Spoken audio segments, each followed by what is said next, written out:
Thank you, Sharon. Very meditative. Thank you. It is my pleasure and honor to introduce Steve Nation. I met Steve, I think, at the Lucis Trust when I worked. I went to, in 1987, I went to the Lucis Trust, and Steve and Jan showed me around.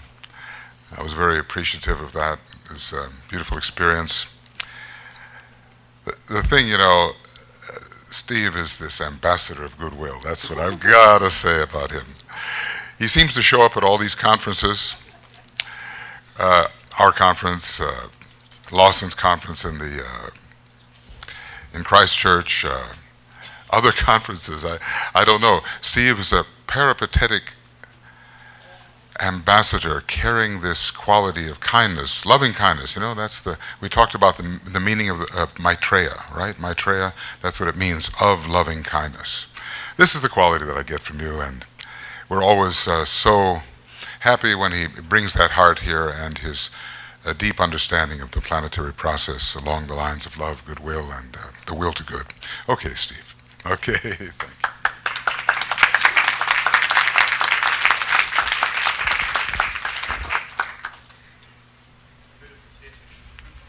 What do you think? Was it energy?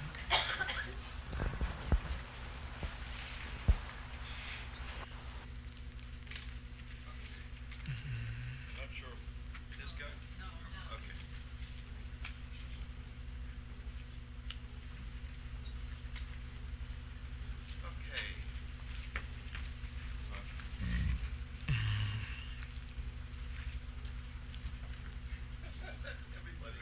Someone's got to do something for me, thank you. Okay, it's so lovely to be here again. Thank you, Michael, Sheldon, Helena, for inviting me.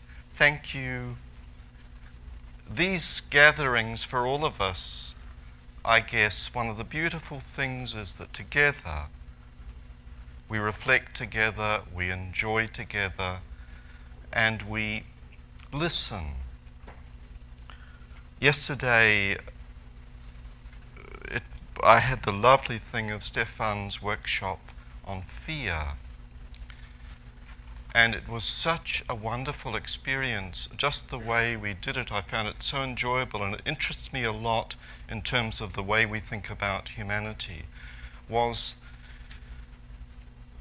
the experience of listening. He recounted a story of how, in his experience as a psychologist in his work, where he was working with a trade union and being with a trade unionist, at the end of the day when he was tired, and the trade unionist coming and pouring out the pain, essentially, of his fear, and the crisis of being able to listen, being able to be a compassionate listening voice, but actually not knowing what to do to be able to help. Now, I've completely misrepresented, but that's okay, because this is... But whatever.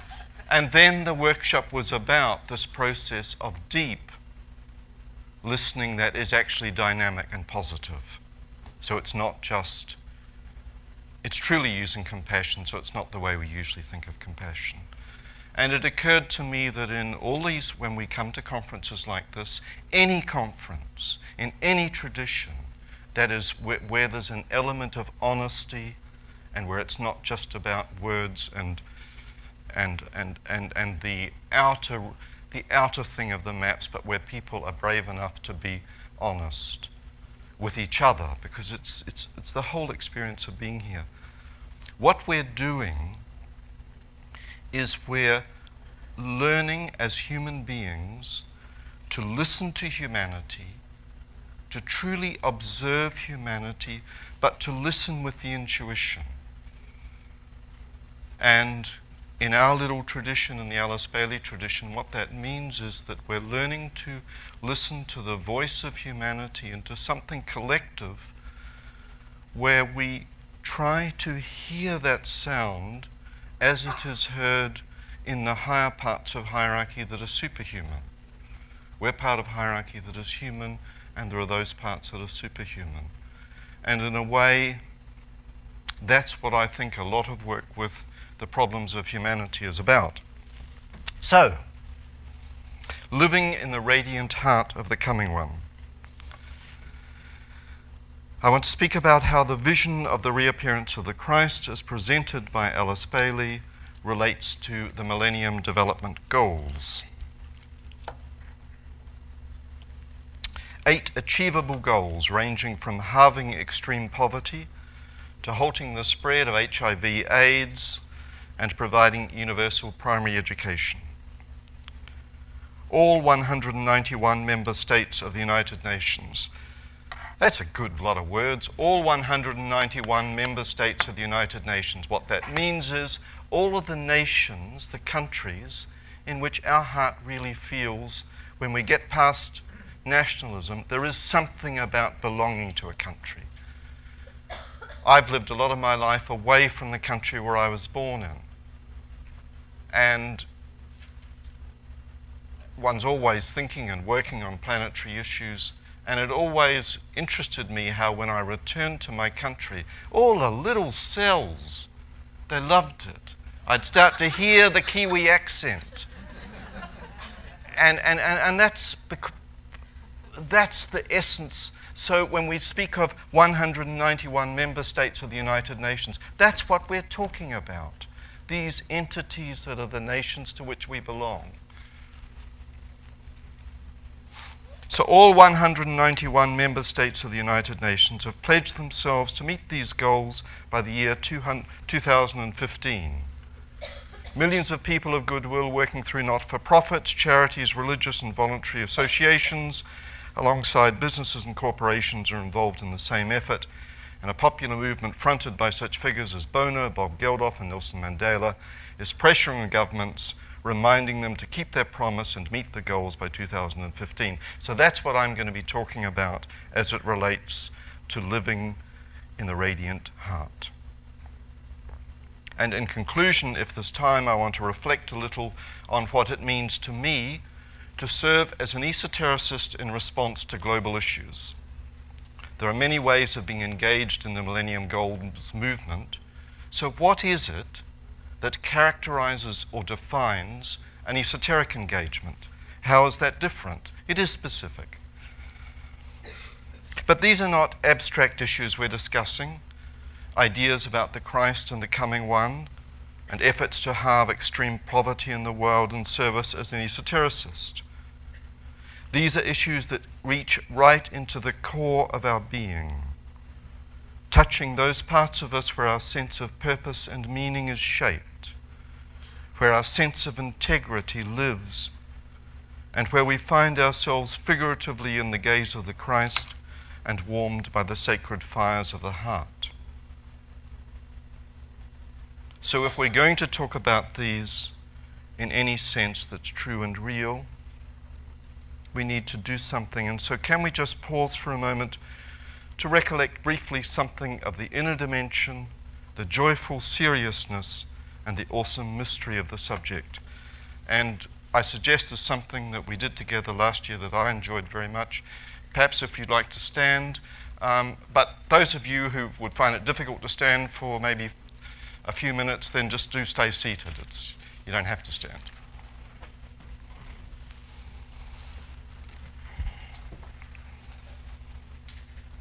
And close your eyes so you can see more clearly.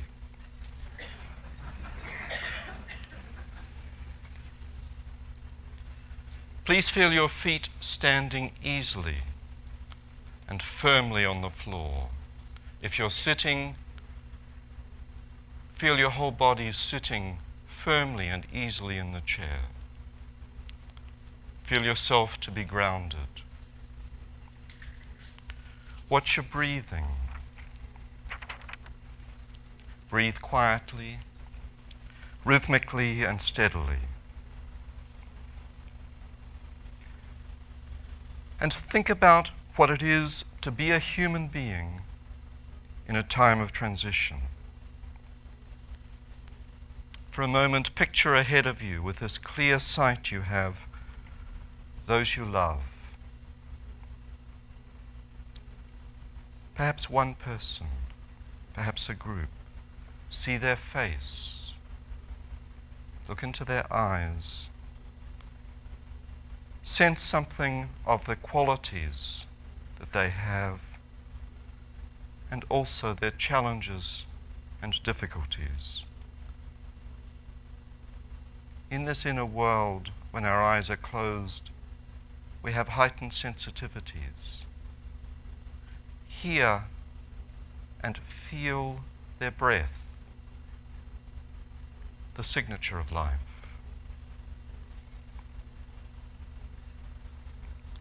And now expand the image to include a group of people of goodwill, an anonymous group, an archetypal group of human beings. Be sure that the group includes variety. Rural people, people who live in the countryside, whose lives have been the countryside.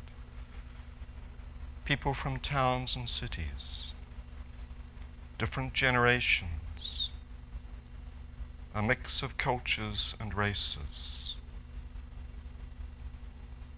Again, see their faces, sense their individuality, their uniqueness, what we actually mean by their beauty, and feel their united breath. A group of people of goodwill.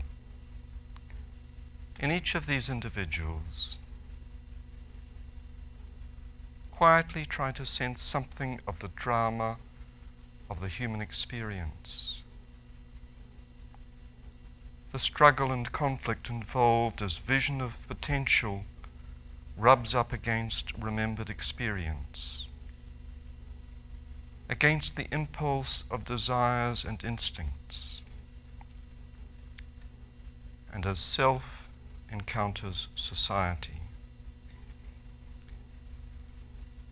Consider the complicated mix of the human being, with soul and personality, spirit and matter, responding to an infinite array of impressions and stimuli. Sense the potency of the human quality of goodwill, potent in its simplicity and its transparent honesty, and sense the role that this uniquely human character plays in the evolution of the planetary life.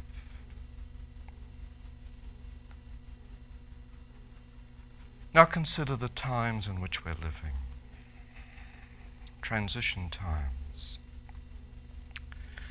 New energies are pouring into this magical being we call the human. New energies pouring into this anonymous group of our imagination. Insights on wholeness and on the rights and dignity of the individual are conditioning the way we think about the world, shaping our vision of the future, challenging our ancient instincts of separateness, and putting them under enormous strain. Today, on this day, is World Health Day. So we should think how these new insights of synthesis and of the beauty of the human being are reflected in the way our societies approach health and healing, allopathic, complementary, and esoteric. Through the pain and struggle, something fresh is being born. Human nature itself is changing as the spirit of inclusiveness takes shape within psyche and society. The radiant heart of the coming one, the Christ, known by different religions and different religions by different names, together with that great community of heart on the inner side of life, all the assembled saints of wisdom and compassion of all the traditions. This great community of heart, with the one at the center, watches over this process of change and is deeply involved. A magical, mythic event, the reappearance of this Great One, the Christ, the Lord Maitreya, the Mahdi, has been foretold. We can live in expectation of this event without getting lost in speculation about when or how it might happen. For the task of people of goodwill, of us, is to prepare the way by working towards a world of unity and right relations. And so for each of us, and for the anonymous group of our imagination, we hear the call. Prepare the way. Be open to the vision of a new human community. And allow that vision to shape your life, to shape our life, as we participate in and serve in its realization.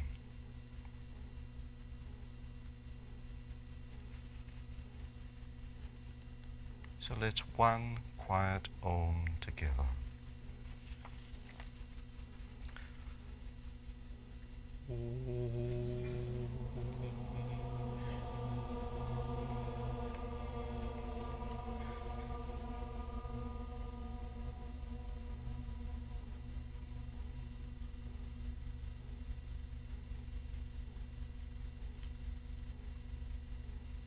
Thank you.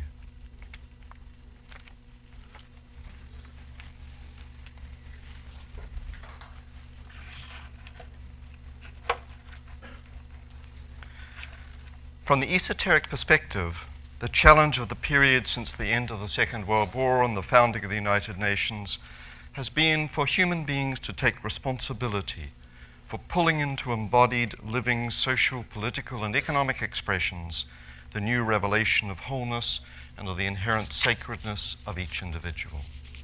It's been a testing, brooding, challenging time with apparently unsolvable global problems looming on the horizon. It's so easy for us as human beings to blame governments, leaders, corporations, and others for the lack of drive and vigor in anchoring the vision into significant expression.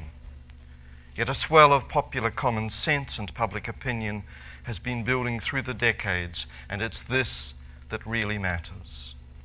For the problem is not so much to do with others. We're human beings. It's more a question of us, of human decision to act on the wholeness and the human rights vision as set out in the principles of the United Nations Charter. DK has written, "As a man thinketh in his heart, so will the future of humanity prove to be." And of course, we read this as a person thinketh in their heart, so will the future of humanity prove to be. It's us. Through the passage of time, and we're speaking of over 50 years of time, the dream of a world of right relations and of unity and diversity, the dream at the core of the founding of the United Nations, has been slowly coming out of the clouds of ideology and into life in all the depths of the human heart, shaping and firing our sense of purpose and altruism. When we talk of humanity, we speak of an intimate, personal thing, just as we speak of a community, collective thing. We live in a very different world now from our parents' time. And the major difference lies, I think, in the awakening of the one world vision, with the effect that this has had on the simple, humble net of goodwill that now binds the peoples of the world.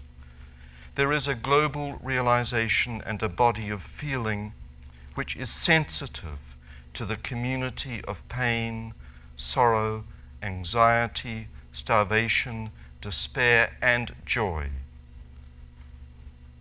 It was so beautiful to hear the Olympics spoken of yesterday, of those ceremonies in the Olympics, the rituals, and of this collective joy when millions of people, hundreds of millions of people, stand in the alignment with the soul of their nation and share together. Humanity now, in a way that is quite new, it's a new experience, lives in our heart.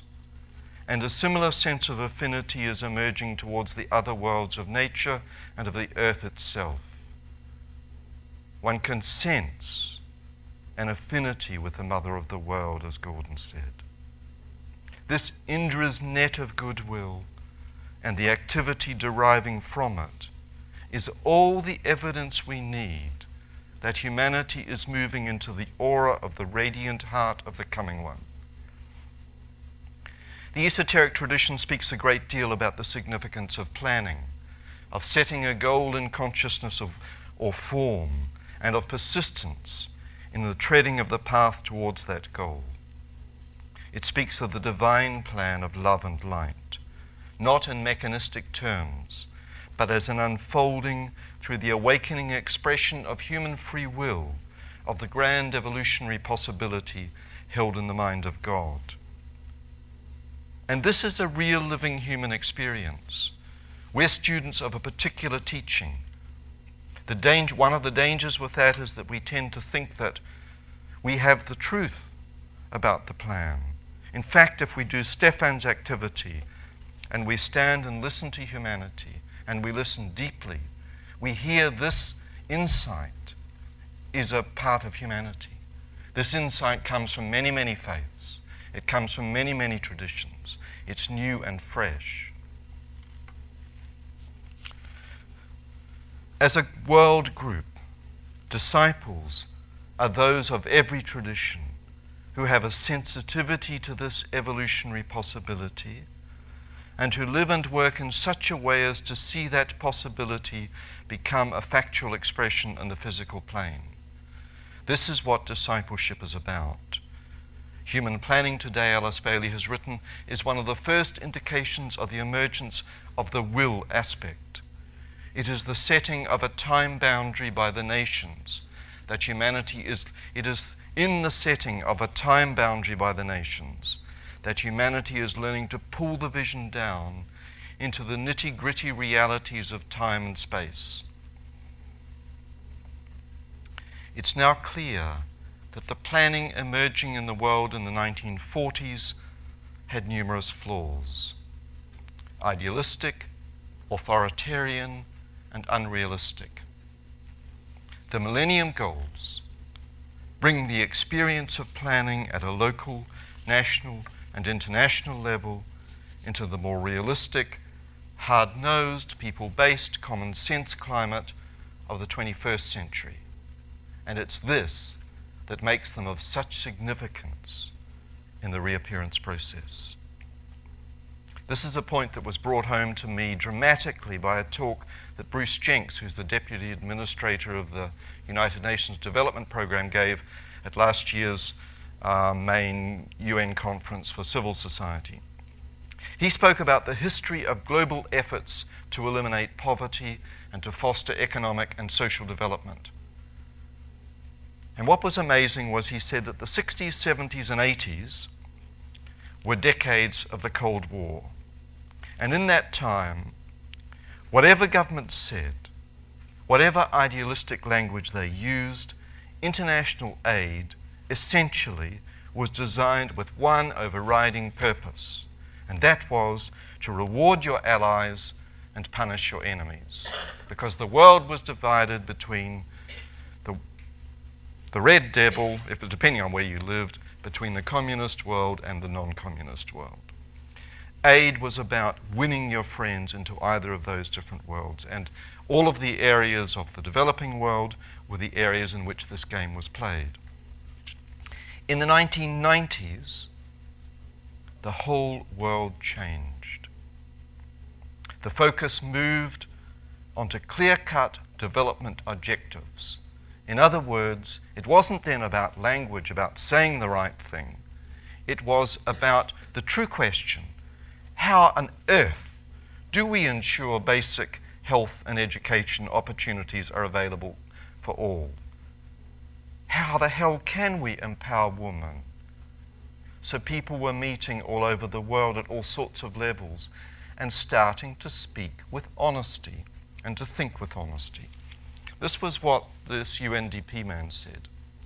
This was the decade throughout the 90s of those big world conferences on environment, society, population, women, and so on. For esotericists, we can see this as a great collective meditation process. It was a time of deep reflection and of definition of development objectives, of what was possible, given the fact that we're human beings. We're not these creatures we would love it if we were. We're human beings. And it culminated in the Millennium Summit at the UN headquarters in New York in 2000, when world leaders signed up to the Millennium Development Goals. What Bruce Jenks from the UNDP said was the high point in really focusing on objectives. And we forget how incredibly significant this is, that the nations of the world, for whom the day-to-day reality is muscular negotiation over every little word in a declaration. That's just, we're human beings. That's the way it is. It's not how we would love it to be. That's how it is. Now, as human beings, in that environment, these powerful things, our nations, our governments, committed themselves to these simple, doable, achievable goals. That's what the Christ would have noticed. That, to me, someone spoke about, Michael, about how in the tradition we love, in the DK's teaching, it was said that the work of the Lucis Trust and the Arcane School was noticed when students were asked to meditate and study about the problems of humanity. Then they were noticed. Now this, to me, you imagine suddenly the governments, the peoples of the world, in their archetypal beings of governments, agree, okay, we actually want to, we reckon we can do this. And that was signed. So think about this for a moment in terms of living in the radiant heart of the coming one, of preparing for the reappearance and the sensitivity of the human intellect to the impulse of the divine plan.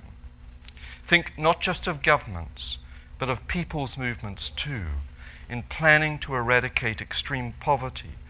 The focus is increasingly on clearly defined goals, almost a military type of planning that refines objectives, that builds in an ability to be flexible and change, and then asks, how can we meet those objectives and in what sort of timescale?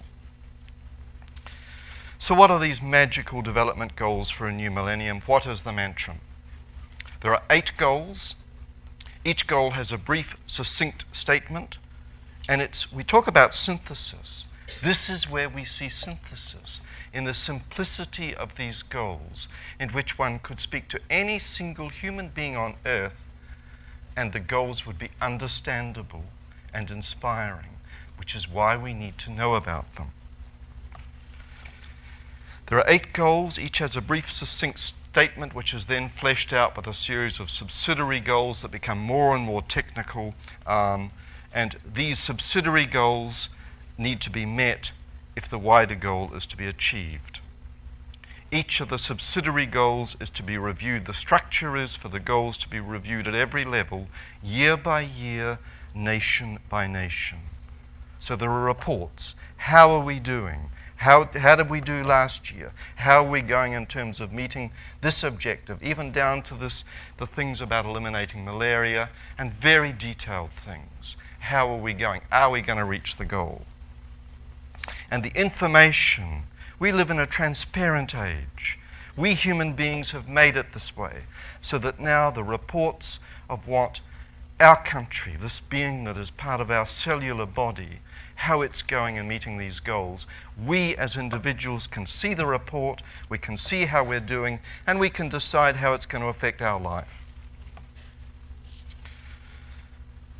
I'm just going to read the goals. They're quite short, and what I'd actually like to do is, could we just stand for a moment again? We should honor these goals and we should bring them into a measure of ritual and listen to them.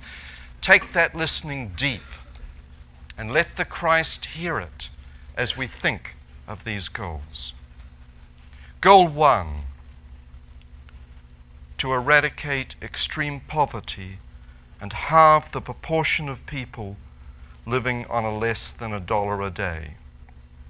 Reduce by 50% the numbers of people in the world living in extreme poverty and hunger. Goal 2, to provide universal primary education, to ensure that every child in the human family has access to primary education. Goal 3, to empower women and ensure women's equal rights and opportunities, especially in primary and secondary schools. Goal 4,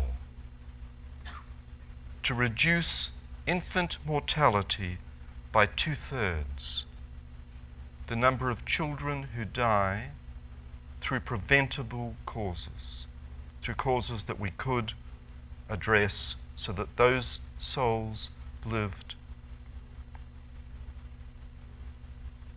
Goal 5, to reduce maternal mortality by 3/4, 75%. Maternal mortality, the very high incidence in areas of poverty where mothers die through giving birth to their children.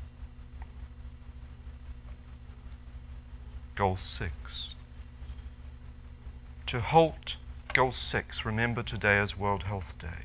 Think of all of the servers, millions of people whose lives is involved in the health of the human family. Goal 6, to halt and begin to reverse the spread of HIV, AIDS, malaria, and a variety of other diseases which are named and specified as we get into more detail. Goal 7, to ensure environmental sustainability and reduce by half, by 50%, the proportion of people without sustainable access to safe drinking water and to safe sanitation.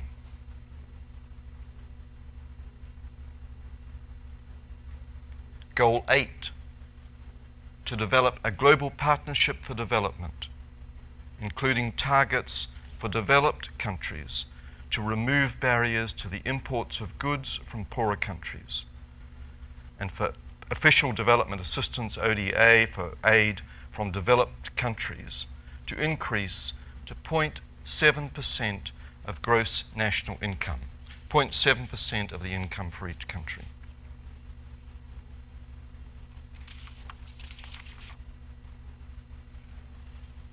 May the energies radiated from this gathering strengthen the resolve of peoples and governments to keep the promise of the Millennium Goals. Thank you.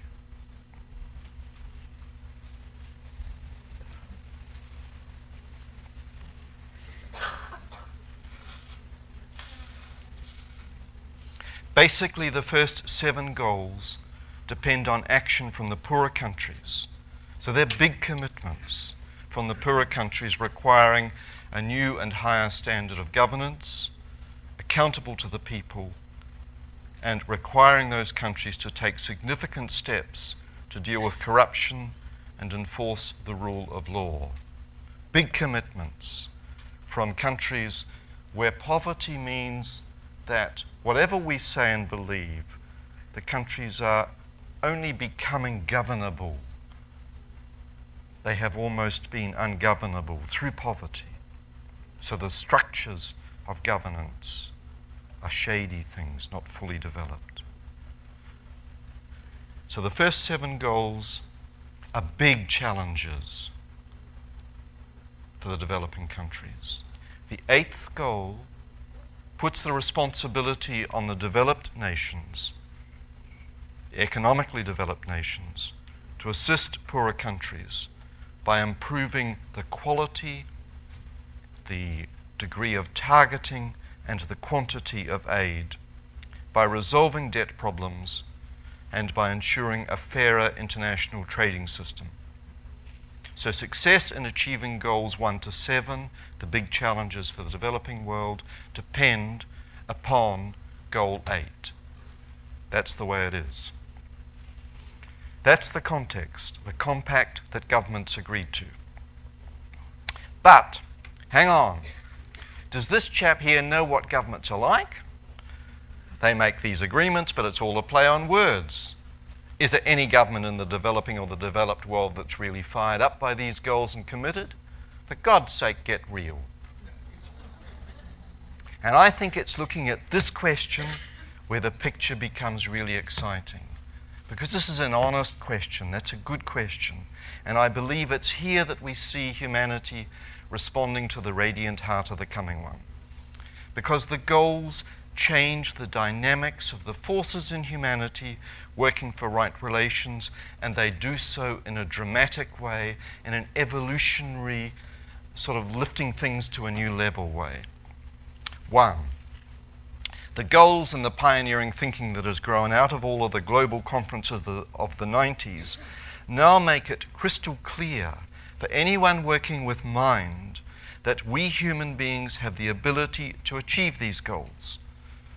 As Bono and Bob Geldof constantly remind us, we are the first generation that can eradicate poverty. We are the generation. And when we think of, good God, there's a little sign that says 20 minutes. It says 10, I know. All right, thank you. Time is flexible and fluid. And I can just keep talking and someone's going to have to come and push me off. That'll be fun. Okay. Jeffrey Sachs and the UN Millennium Development Project offer hundreds of common sense practical projects being modelled on the ground, proving that the goals can be achieved. So again, this is not just a lovely statement, we can do it. The thinking has been done through huge amounts of research have been done. So all these, the skills of the modern mind and structure of humanity produce the evidence that we can achieve it. They produce the evidence of how it can be done. There is an enormous wealth of experience in the global development movement, our movement, the people's movement. Groups like CARE and Oxfam, groups like the Sri Lankan Gandhian Buddhist movement, Savodia Shramadana. There's a wealth of experience in overseas development assistance programs run by governments or development countries. And these programs often use people's organizations like Médecins Sans Frontières. There's enormous wealth of experience being built in the vast international organizations like the UNHCR, World Health Organization, and UNICEF. So this wealth of experience in humanity is not just about governments, but it's about the whole shebang, a wide net of official and unofficial programs that we should feel we own. We should feel it intimately, and we should feel it in our meditations. So that's the first point, that the knowledge is there now that we can achieve these goals. The second point, living in the USA, it's easy to be deceived about the international political climate. It's one of the downsides of living in a superpower. It's not because it's America, it's the fact that there's one superpower now. The difficulty of people living in that superpower is that it's hard to get out of that and look at humanity as a whole. Last year, there was a remarkable, radical awakening of political will to achieve the Millennium Goals, and particularly to achieve those goals in Africa. It was of course a result, but the form in which it took was shaped and emerged out of the G8 summit in Scotland and the action taken to reduce debt in the most seriously indebted countries. Great achievements were made, even at a time of incredible crisis in the UK when all of this incredible focus of energies, and suddenly in the middle of it, the bombing in London. So the two who had pioneered the political and spent so much energy in building the political climate to focus on debt were torn away.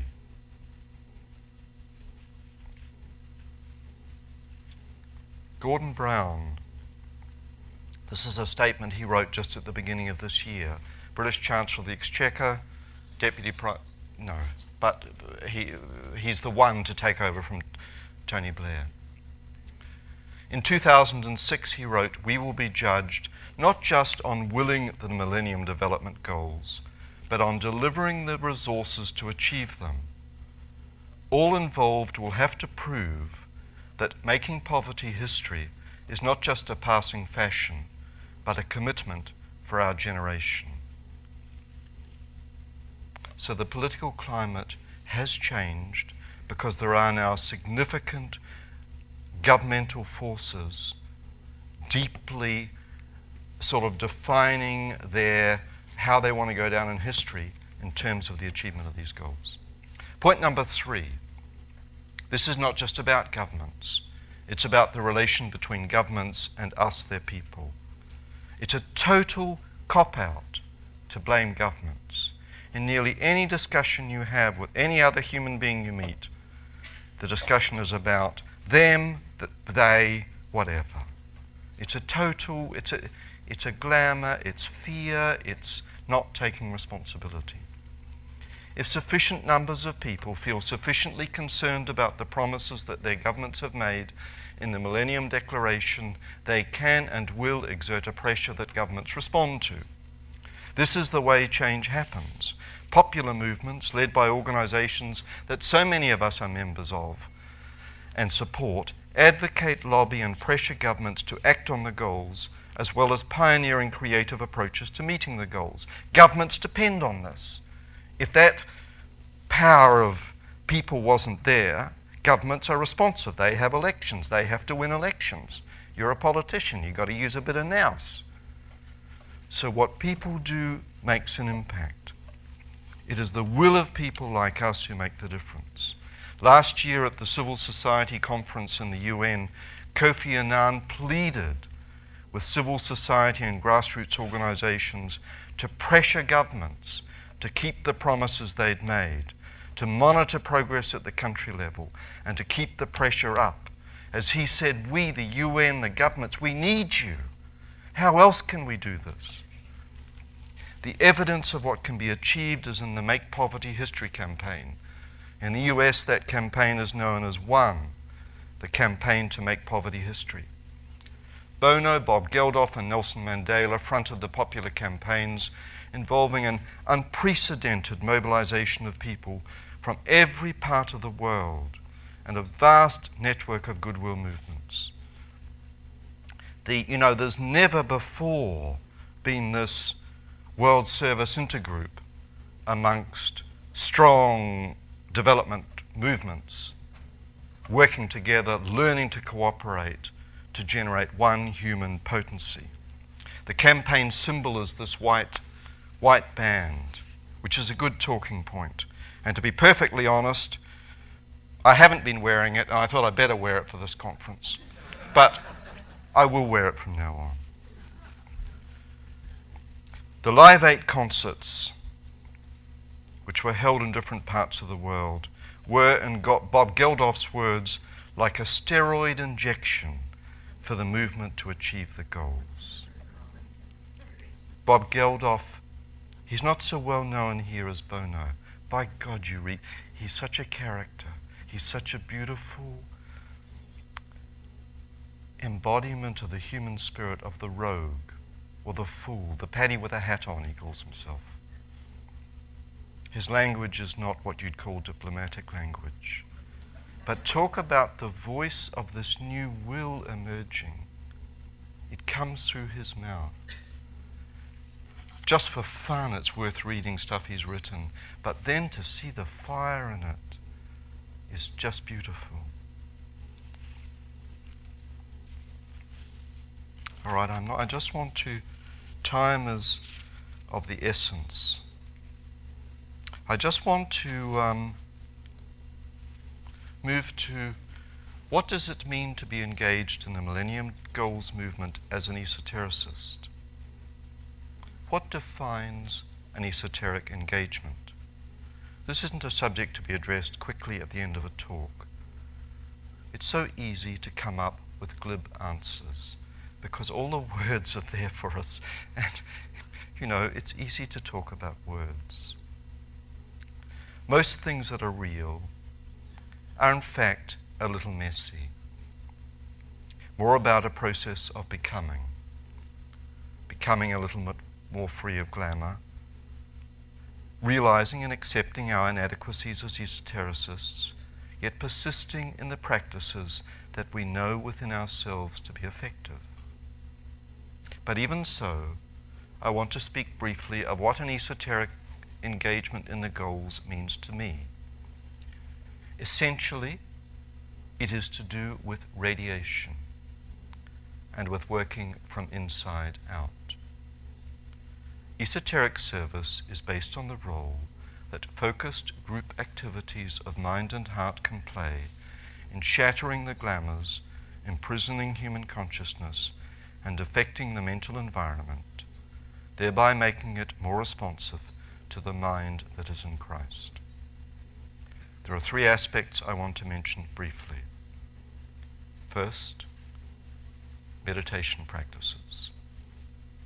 We know them as meditation practices. Different traditions may do the same thing in different ways. What I mean by this is conscious identification with a group of human beings who love and serve, consciously bringing them into our heart and into our mind so that we are identified with this group in humanity. It involves participation as a part of that group, as one little cell, in the invocation of the powers of divinity that lie within. Powers held in the ashram, in the world of soul, where the Christ and the great ones are to be found, and are to be found by all people of all traditions. Meditation means faith leading to knowing beyond doubt that the energies evoked have the power to inspire and nourish the awakening of the values and ethics of wholeness. We can have the Millennium Development Goals in mind when working with the Triangle Service meditation, or when using the Great Invocation, or when using, the Problems of Humanity, the AMP meditations that you were speaking of. Any of this work, it's good to bring into it this deep listening to humanity, this deep hearing of where the human will is shaping and getting fire.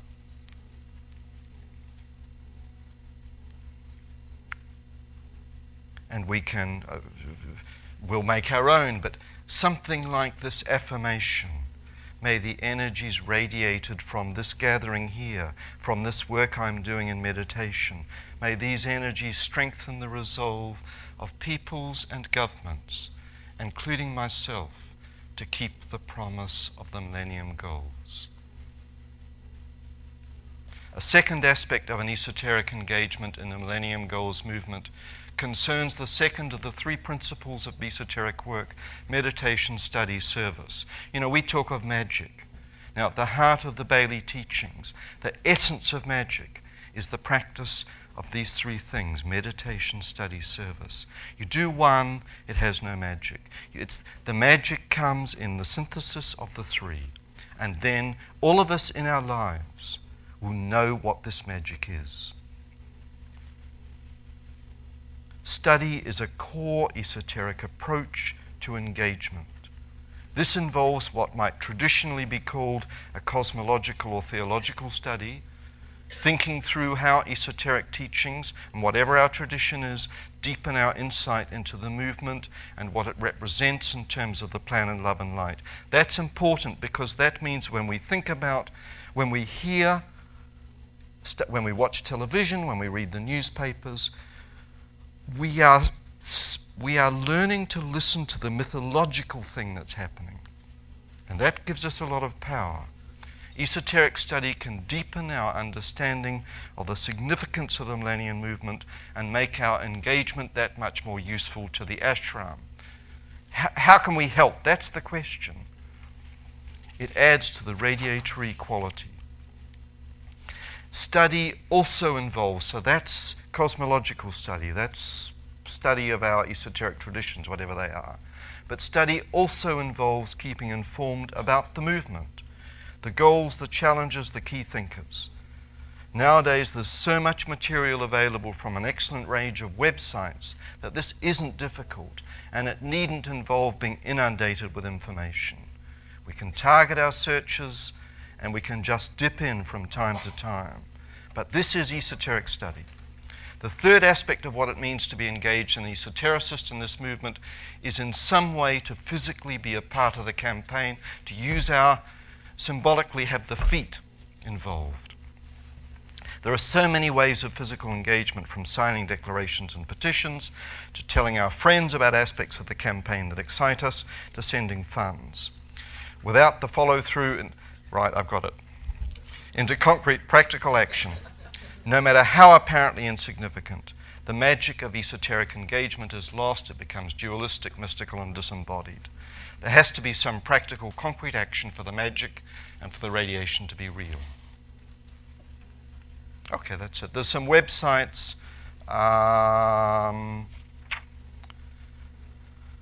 People can see me afterwards, or let's quickly, there are three primary websites: www.millenniumcampaign.org, www.one.org, which is the American campaign to make poverty history, www.makepovertyhistory.com, and these white bands are available from any of these sites, and you go there and you can do anything. You can look at your country, see how it did last year in the goals.